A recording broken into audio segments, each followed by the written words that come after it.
Bonjour tout le monde. Welcome all. My name is Jacqueline Titley. I'm the programs manager here at Canadian Women and Sport. I use pronouns she, her. And for those who may have a visual impairment, I have brown hair, it's up in a bun, and I'm wearing a dark crew neck shirt. Je parle également le français, donc si vous avez des questions à la fin de la présentation, on va prendre des questions. Et pendant la présentation sera en anglais, mais nous avons de la traduction simultanée. Pour vous rendre là, votre menu juste en haut de votre écran, c'est là où vous pouvez trouver la traduction simultanée. The purpose of today's session is to give you more information about the Spotlight Grant, and we're very glad to have you with us. This session will be recorded and will be made available on our website shortly after we wrap. If we can go to the next slide, please. Thank you. For those who are unfamiliar with Canadian Women and Sport, we are a national multi-sport organization who for more than 40 years has been dedicated to increasing opportunities for women and girls to participate and lead in sport and physical activity. We would like to thank the Government of Canada for this funding, without which we would not be able to support organizations such as yourself who are doing this important work. Before we begin, we would like to first take a moment to connect with the land that we're currently on. We're fortunate enough to be gathering from many different territories today, and we want to recognize the original occupants of the places where we reside. I'm speaking to you from Ottawa, Ontario, and want to recognize it as the traditional and unceded territory of the Algonquin Anishinaabe. I would also like to acknowledge that we're here to learn and share knowledge, a practice that was intentionally restricted amongst Indigenous peoples. And I would encourage you to take a moment to recognize and connect with the lands that you're on today and reflect on what it means to live, work, and play where you are, in particular in light of National Day for Truth and Reconciliation tomorrow. As an organization, Canadian Women in Sport also recognizes that women, girls, and Two-Spirit people are underrepresented throughout the Canadian sports system and face numerous barriers to their participation. We're committed to building relationships that allow us to better address these gaps. Over the next 30 to 45 minutes, we will cover the following topics, leaving time for any remaining questions at the end.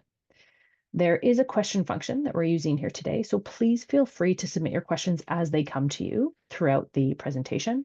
My colleague Tash, working in the background, thanks very much, will collate them for our Q&A portion at the end of the presentation. We will cover an overview of what the grant is, what it looks like, eligibility for organizations and projects or groups applicants, the application process, what that looks like, and what the expectations are of funding recipients. The overview of the grant. So why the Spotlight Grant? Why has Canadian Women and Sport chosen to direct our Sport Canada funding this way? Because we believe in removing barriers for girls, and we know that racialized girls, girls from low-income areas, and girls with disabilities face even more barriers than most. The Spotlight Grant is part of the Community Sport for All initiative, which seeks to remove these barriers and increase sport participation rates for underrepresented communities. Next slide, please. How much funding is available? Well, there are two levels of funding available, $5,000 and $15,000. A total of $425,000 will be given out. And when can you apply? Well, the Spotlight Grant applications opened last Thursday, September 25th, and will remain open until October 26th at midnight Eastern Time. Eligibility. Who is the Spotlight Grant for? Communities serving sport and physical activity groups who are working to remove barriers and expand opportunities for girls from the following communities. That's 2S LGBTQIA+, Black, Indigenous, First Nations, Inuit, Métis, racialized, low income, persons with a disability or newcomers, so in Canada for less than 5 years. It is important to note that to be eligible for the Spotlight Grant, a minimum of 80% of the participants in the initiative must identify with or belong to one of the communities listed above. What types of initiatives can be funded? There are 3 different types of initiatives. One, those that help keep girls participating in sport and physical activity. 2, those that increase the leadership capacity or representation of girls in sport and physical activity. And 3, those that enhance an organization's capacity for gender equity and inclusion. This is broad and intentionally so. Supporting communities and increasing capacity for equity looks different to everyone. The key is to describe how and why what you're doing contributes to that, and how the proposed use of funds is connected to it. Canadian Women in Sport recognizes that commonly used definitions of sport doesn't allow space for all forms of physical activity and recreational programming. Our definition of sport includes cultural programs, land-based programs, play and games-based programs, as well as programs that support reconnecting to one's identity. We welcome all applications of these types of programming. Who is eligible? Examples of some eligible groups include associations and charities, community organizations, Indigenous communities, multi-sport community organizations, nonprofits, religious organizations, and sport or physical activity clubs. Who is not eligible? Some examples, or these groups are not eligible: schools, municipalities, individual applicants, initiatives serving communities outside of Canada, international organizations, national and provincial territorial sport organizations. What can you spend the funding on?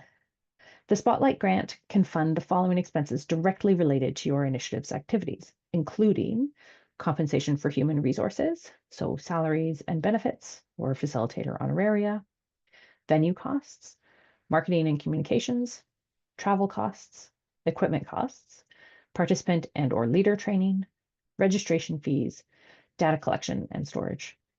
It's important to note that administrative costs, such as auditing or bookkeeping, insurance, must be less than 20% of the overall project budget. What can't you spend the funds on? Well, costs incurred before September 2025 or after March 2026. Any entertainment costs, so celebrations, prize monies, insurance claims, legal fees, tickets or fines, severance costs, bonuses, commissions, or recruitment fees, legal or illegal substances such as alcohol or cannabis, investment or fund developments, and capital assets or capital investments. This project, it is important to note that the project can continue beyond March 2026, but the funds must be spent before March 15th. The application process. What does the application process look like? Important to note that all personal and contact information shared with Canadian Women in Sport through the submittable application platform will be kept private and confidential. Any data collected will be shared in summary form and not used to identify any individual or organization. Details on your proposed initiative will be shared with our selection committee for the purposes of decision making. And for more information, we invite you to read our privacy policy. For the review and selection process, all incoming applications will be reviewed by at least 2 trained reviewers from the Spotlight Selection Committee. The committee will then develop a shortlist for each tier of funding. Shortlisted applications will be reviewed again by the Canadian Women and Sport Selection Team. There are helpful prompts within the questions to help guide you. We are looking to support groups and organizations that have thoughtfully considered programming that is safe, inclusive, and representative of, and that are meeting the needs of the unique girls and women that you're serving, and that you have budgeted accordingly. Unfortunately, not all organizations can be funded, and some may not be funded at the tier that was requested. Informed by our evaluation scores, Canadian Women in Sport will proportionally distribute funds with consideration for communities served and geography. For example, if we were to receive 15% of applications from Saskatchewan, Then roughly 15% of grant funding would be distributed to eligible applicants within Saskatchewan. Due to our team's capacity and the volume of applications, we will unfortunately not be able to provide feedback on individual applications. And while we've done our best to design an impartial and equitable review and selection process, we know that we will receive far more applications than we are able to fund. And we hope that by being transparent with our process, you will gain a deeper understanding of how decisions are made and that you'll all join us in celebrating those who are selected. How to apply. We invite you to read the guide. It can be long, but it is extremely helpful. And we also invite you to ensure that you have all of the information required.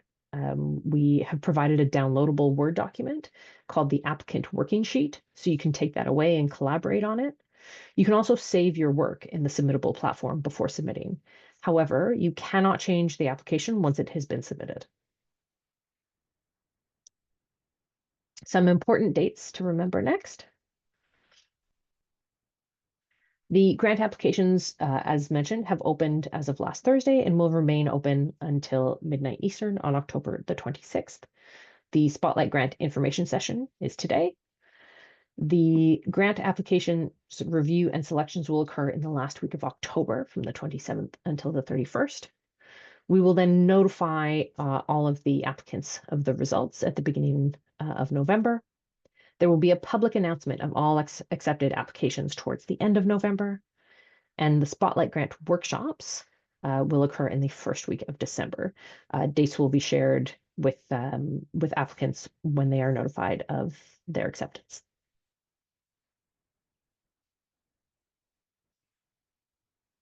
Expectations of funded recipients. What to expect if your application is accepted? Well, accepted recipients are expected to sign a funding agreement and provide financial information to Canadian Women in Sport. You're expected to spend the grant funding by March 15th, 2026. Again, the program can continue beyond that date, but all funding must be spent by that date. A public acknowledgement of funders in all communications and promotional activities. Recipients will be required to attend a Retaining Girls in Sport workshop. Again, those workshops will be in the first 2 weeks of December. Recipients are expected to notify Canadian Women in Sport if there are any significant changes to your proposed initiative or budget, complete a final Spotlight Grant impact report, and manage all finances and partnerships in association with the Spotlight Grant.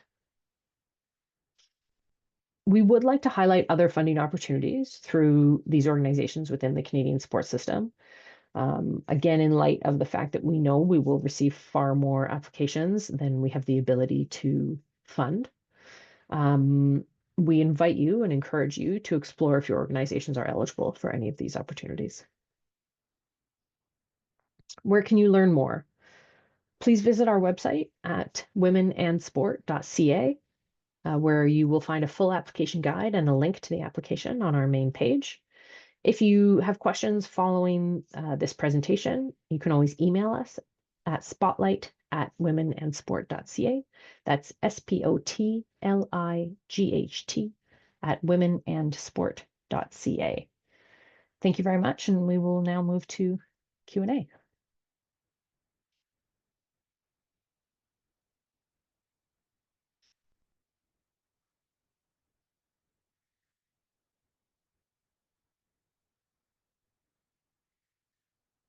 Let me just take a look at some of the questions coming through here. Our first question that I see is, can you be considered for the $5,000 if you apply and get denied for the $15,000 grant?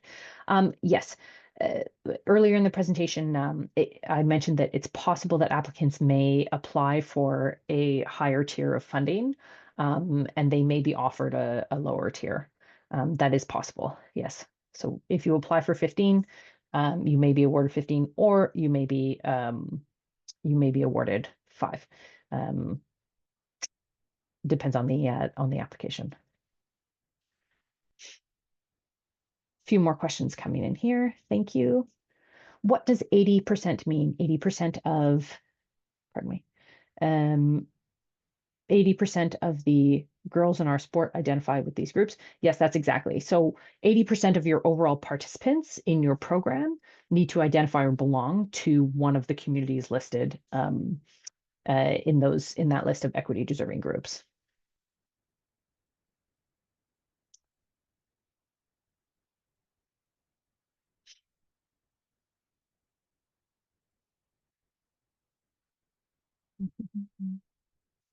Let me take a look at a few more of these. It is possible there may be questions that we won't be able to answer today, in which case I would invite you to email spotlight at womenandsport.ca, but I will mention if we don't have a direct answer today. I see one question here about administrative costs. 20% admin costs are sufficient for organizations um, who don't need a trustee. For organizations that need a trustee, can trusteeship fees be excluded from the 20%? That is a great example of a question that unfortunately I do not have the answer to today. I would invite you to email spotlight at womenandsport.ca.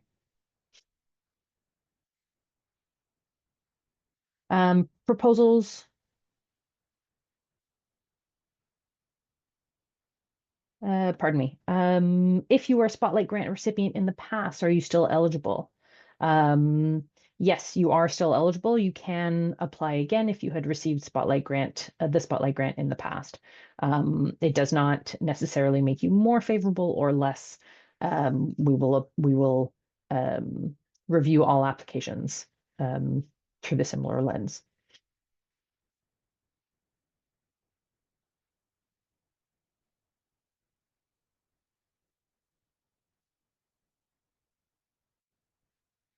Can we re-watch this recording? Yes. For any who have signed up for this webinar, an email will be sent out including a link to this recording. It will also be up on our website for review. How in depth should the application be in terms of how the grant will be spent? Earlier in the application, we mentioned that we really would like to see that organizations have thought very carefully about how they create an environment that is safe, inclusive, and representative, most importantly, representative of and meeting the needs of the populations that they are serving, the populations of women and girls in these groups that they are serving. As long as you can illustrate that in your application, then you'll be in good shape. Can funds be used towards programming that is aimed at recruiting participants from identified groups, or your current membership must already consist of 80%? That is a great question. It is one that I will take away. My initial thought based on the parameters within the grant is that your participants must already belong to those groups.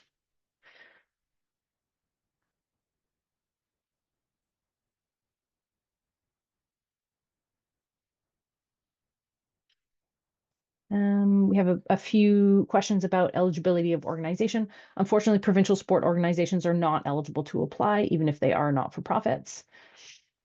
They can be partners they can be partners for other organizations, but they cannot be the lead organization in applying to the grant. Unfortunately, these are the parameters put forth by Sport Canada within our grant agreement.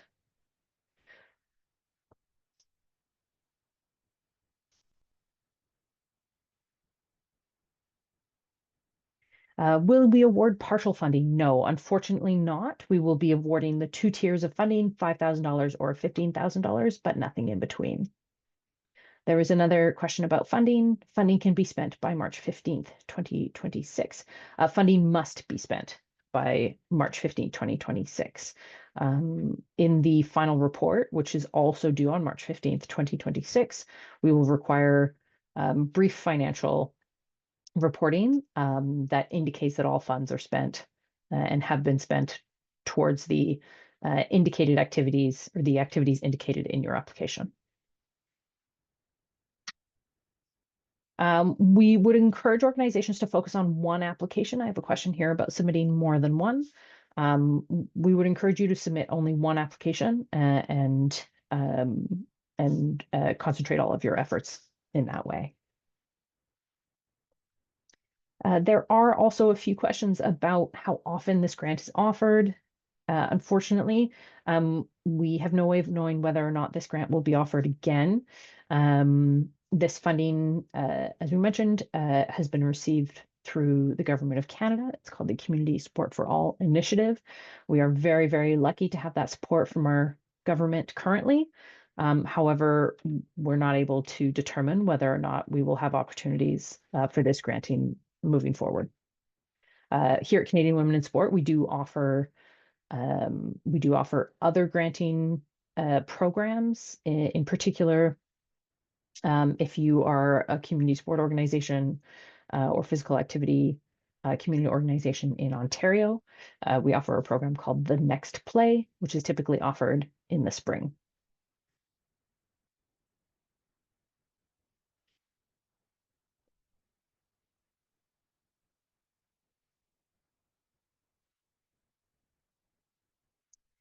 Let me just scroll through a couple of these remaining questions and make sure we have what we need, or we have been able to answer what we have from all of you folks. Thank you so much for your patience and again for your questions. I'm certain that many organizations have similar questions.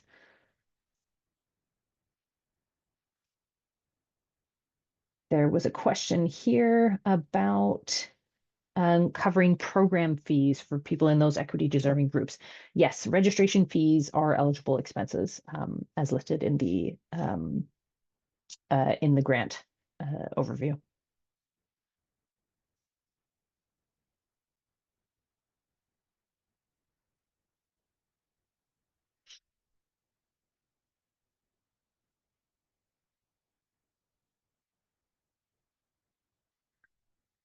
I have a question here about a trustee. Is a trustee required to receive funding? If someone could elaborate on that a little bit.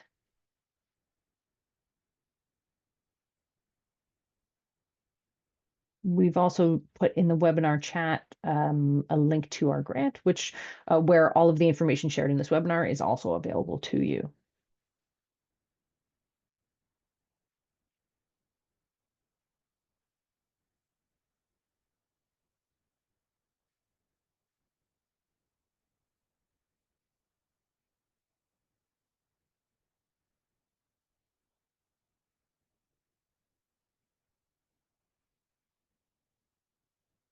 I see the question here about trustees. Do eligible organizations need a non-charity? Sorry, do non-charities need a charitable organization? No, you need a business number. All organizations are required to have are required to submit financial information so that we can award the grant and must be a registered business. But no.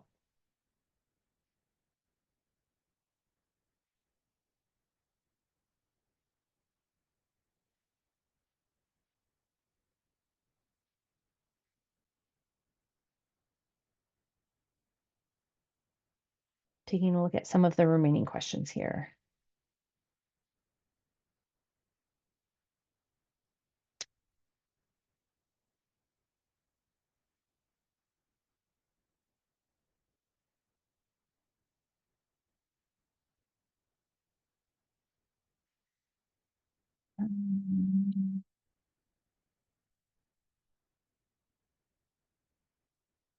Thank you for that question. Let me just make sure that I have the correct answer for you. What I'm seeing here, folks, pardon me.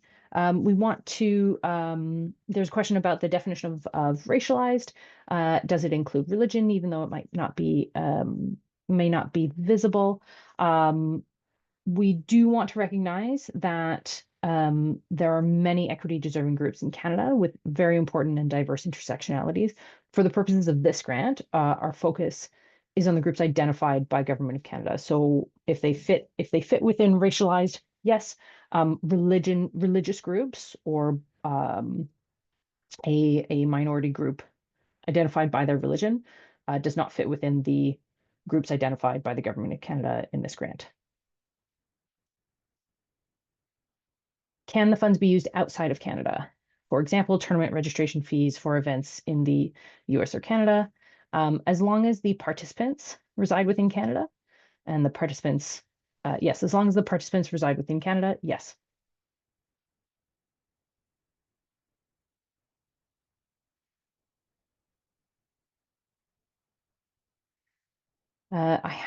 We do have a question here. Tash, if we could just flag, I think there's maybe an error in the application form.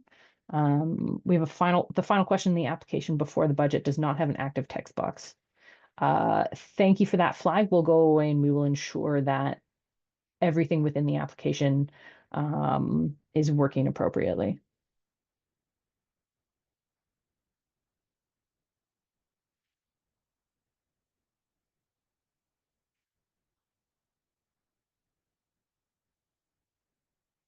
There are no age restrictions for this program. Again, women and girls, as long as 80% identify within the groups specified.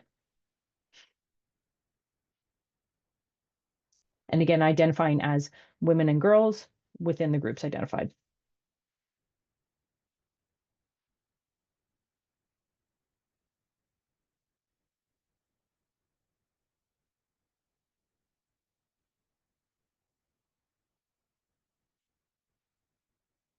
Um, I believe there's a question about funding individual athletes within inclusive programs.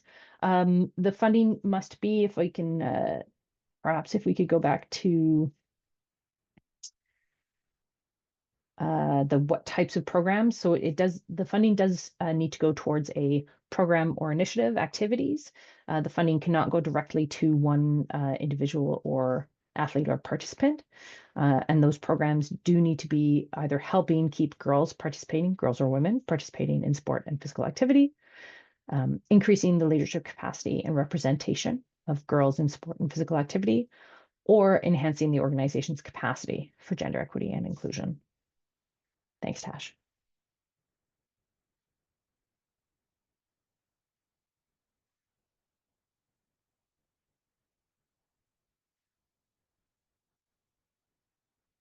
There's a question here about partnerships. Is there strength to an application with municipal support, either in kind or financial? Partnerships of any kind are encouraged, in particular, if those partnerships strengthen your ability to program and be representative of and serve the needs of the women and girls within the equity deserving groups identified. Um, so yes, that partnerships are always encouraged.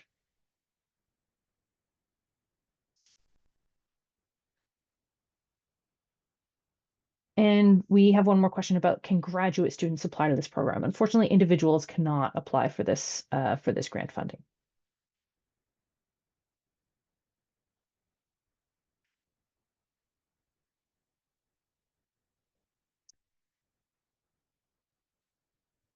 There's a question about a technical question about the applications. Do we need to use the given templates?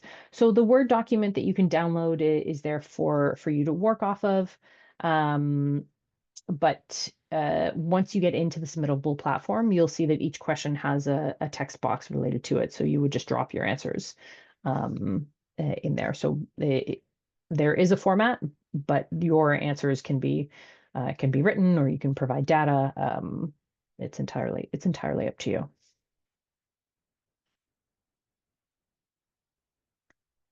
Okay. Hopefully, we've done our best uh, to respond to the questions that you have had. I apologize if we've missed a few. And I encourage you to write to our email address, spotlight@womenandsport.ca. That is the primary contact for the program and for the grant. Um, we encourage all of your questions. That email address is monitored daily, and we will do our best to get you your answers um, as quickly as possible. Thank you again very much. Merci beaucoup à tout le monde for joining us. We are very excited to see your applications and the activities that you are all working on. We wish you all the best. Have a wonderful day. Merci beaucoup. Thank you.